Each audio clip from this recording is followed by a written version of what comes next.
স্কন্দপুরাণে উল্লেখিত দেবতারা যখন দেবী পার্বতীর উদ্দেশ্যে একটি যজ্ঞ অনুষ্ঠান করেন তখন মা শীতলার আবির্ভাব ঘটে। এই সময় ভগবান শিবের ঘাম এক ফোঁটা মাটিতে পড়ায় জরাসুর নামে এক দৈত্য আবির্ভূত হন। জরাসুর নামে ওই অসুর দুরারোগ্য রোগ ছড়াতে থাকে। কলেরা, হাম, গুটি বসন্ত চারিদিকে ছড়িয়ে পড়েছিল।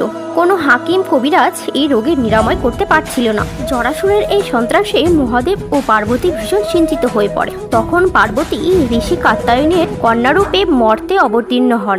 শৈশব অবস্থা থেকেই কাত্যায়নের রোগ নিরাময় করতে শুরু করে। এই সময় জরাসুর তা জানতে পেরে রেগে গিয়ে রোগের প্রকোপ আরও বাড়াতে থাকে। তখন কাত্যায়নী শিবকে অনুরোধ করে জরাসুরের সঙ্গে যুদ্ধ করে তাকে পরাস্ত করতে। শিব বাটুক নামক যুবকের বেশে মর্তে অবতীর্ণ হন। শুরু হয় বাটুক ও জরাসুরের মধ্যে ভীষণ যুদ্ধ এবং শেষে বাটুক ত্রিশূল দিয়ে আঘাত করে তাৎক্ষণিকভাবে জরাসুরকে নিষ্ক্রিয় করে দেয়। এই কাত্যায়নী নাকি শীতলা নামে মানুষের রোগ ব্যাধি ছাড়াচ্ছে।